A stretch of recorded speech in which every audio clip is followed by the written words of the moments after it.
warahmatullahi wabarakatuh. Perkenalkan, nama saya Ismayati. Saya guru PJOK yang mengajar di SDN 1 Persiraya, Kuala Pembuang, Kabupaten Surian, Kalimantan Tengah. Di sini saya akan menanyakan beberapa pertanyaan mengenai masalah yang ada di sekolah saya ini.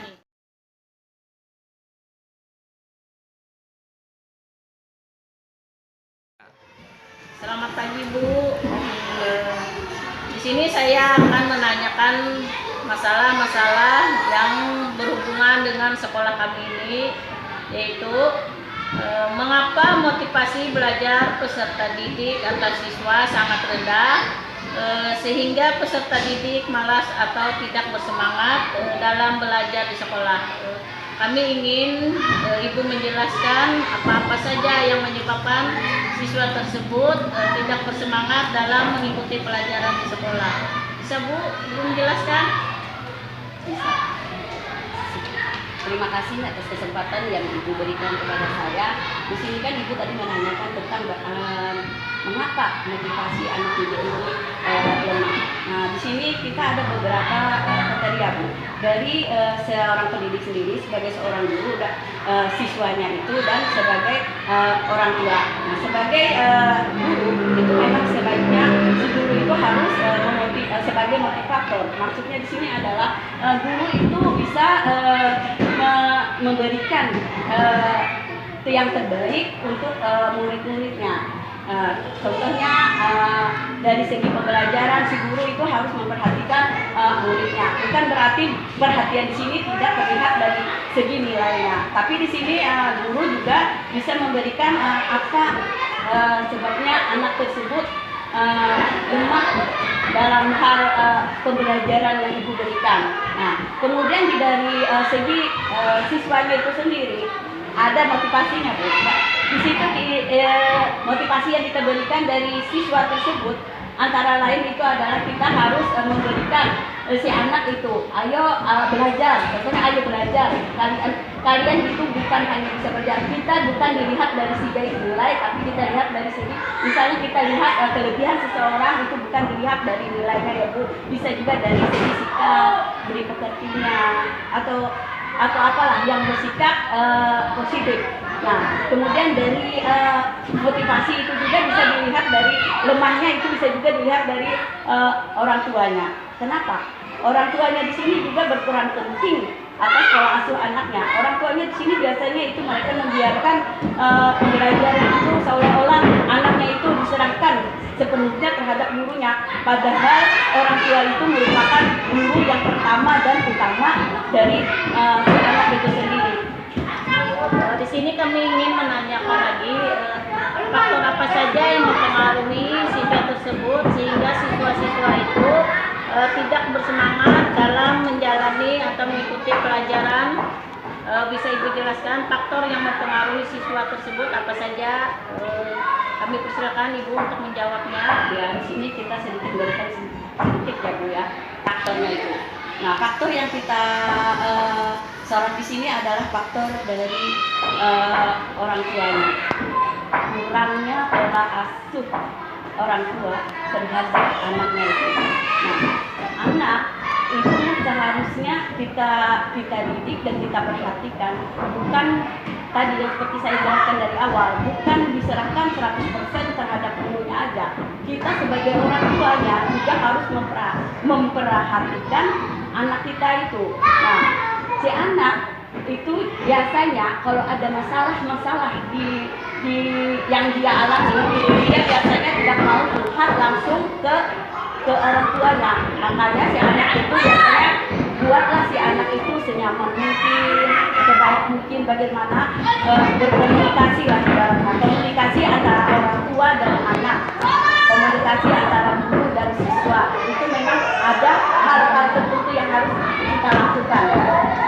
Nah, di sini saya ingin menanyakan yang kedua, yaitu mengapa hubungan guru dengan orang tua siswa bisa tidak terjalin dengan baik, dan apa saja penyebab hal tersebut sehingga sulitnya komunikasi antara orang tua tua dengan guru tidak bisa terjalin dengan baik. Bisa Ibu jelaskan itu?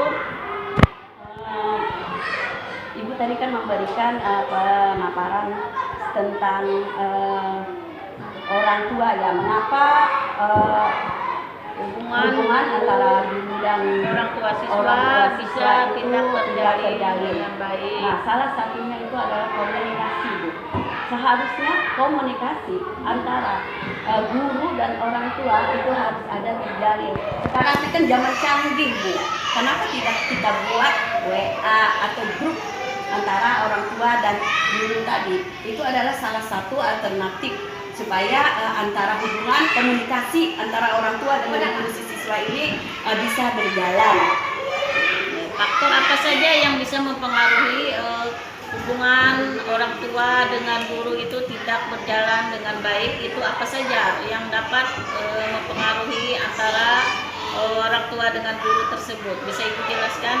Ya itu tadi salah satunya kurangnya silaturahmi, terus kurangnya komunikasi.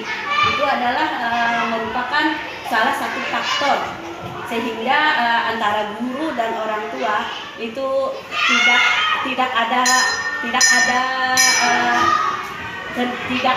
terjalin, artinya tidak ada terjalinnya hubungannya tadi. Komunikasi, Bu. Komunikasi itu sangat penting. Itu hal yang utama yang harus kita perhatikan.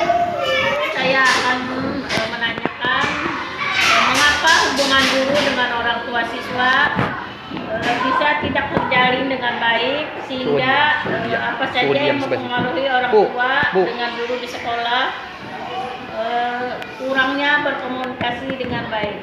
Ibu bisa menjelaskan pertanyaan dari saya, masalah yang ada di sekolah itu bagaimana cara supaya orang tua dengan guru itu bisa terjalin dengan baik? Bisa Ibu jelaskan?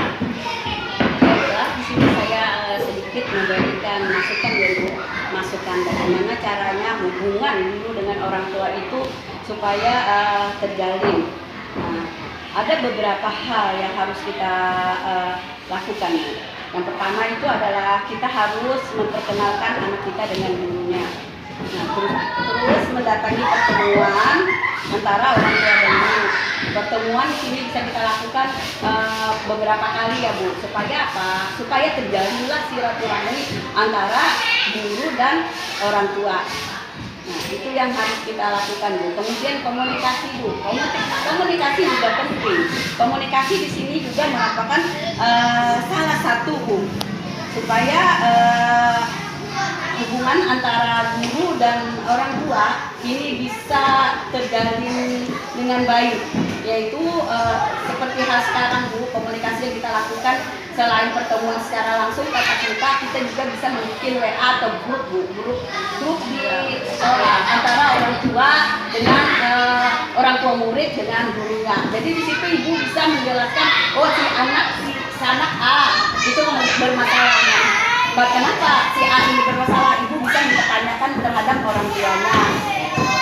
Di sini kan Ibu tadi mengatakan untuk menjalin hubungan itu harus membuat grup di WA, dan bagaimana kalau si anak tersebut tidak mempunyai alat untuk komunikasi atau semacamnya itu Bu. Kan ada dua alternatif tadi Bu. Kita bisa melakukan pertemuan langsung dan kita bisa melakukan grup WA. Kalau si anak itu masih tidak memiliki alat elektronik seperti HP ya Bu, Ya, nah, kita bisa melakukan undanglah Bu si orang tua itu ke sekolah dengan secara langsung Bu, bukan berarti dia tidak mempunyai alat elektronik dia tidak bisa, tapi kita bisa melakukan hubungan tatap muka secara langsung. Adakan pertemuan Bu, itu hal yang utama yang kita lakukan apabila si anak tidak mempunyai alat elektronik untuk melakukan komunikasi antara orang tua dan gurunya tadi. Satu lagi pertanyaan dari saya, bagaimana cara guru mengatakan atau memecahkan masalah supaya si anak tersebut bisa bersemangat untuk mengikuti pelajaran di sekolah? Gini Bu, tadi dari pertama sudah saya jelaskan, si anak itu perlu perhatian. Anak itu perlu kita perhatikan, bukan berarti kita kalau di sekolah itu seperti guru dan murid. Nah, tapi si murid itu kita jadikan sebagai teman Bu. Biasanya anak itu malas kalau dia itu buatlah senyaman mungkin terhadap siswa tersebut. Ajak si siswa itu berkomunikasi, jadikan dia sebagai teman, jangan dijadikan dia sebagai lawan. Itu hal yang utama yang harus kita lakukan.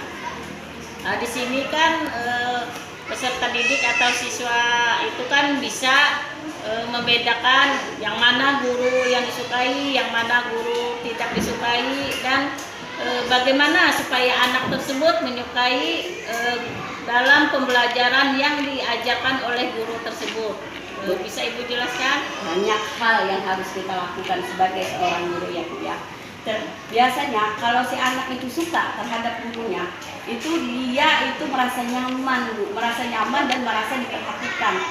Biasanya itu anak itu kalau merasa diperhatikan dan merasa kita perlakukan sebagaimana kita memperlakukan dia sebagai seorang teman, tidak kita lihat dari segi nilainya atau apanya. Jadi kita tidak melihat siswa kita dari segi hal nilai, tapi kita lihat dari hal perilaku tadi. Biasa Bu, di balik kekurangan itu ada kelebihan. Jadi di situ saling menutupi. Itu yang harus kita gali, yang harus kita perhatikan. Berarti di sini kita harus pendekatan dengan anak tersebut atau peserta didik tersebut supaya ada memotivasi kepada siswa tersebut untuk menyenangi guru yang akan memberikan pelajaran kepada siswa tersebut ya Bu. Iya, salah satunya itu tadi kita harus memperlakukan siswa tadi sebagaimana jangan bikin mencap si anak itu, oh dia pelajarannya ini rendah, nilainya rendah, tapi kita harus melihat dari sisi lainnya. Mungkin dia kurang, di balik kekurangan si anak itu lihatlah di kelebihannya. Mungkin si anak ini bisa berprestasi di mana, bukan dari segi nilainya. Terima kasih atas penjelasan Ibu Megawati. Selebihnya saya mohon maaf kalau ada kata-kata pertanyaan dari saya yang kurang berkenan di hati Ibu. Selebihnya saya ucapkan terima kasih banyak dulu sekali lagi.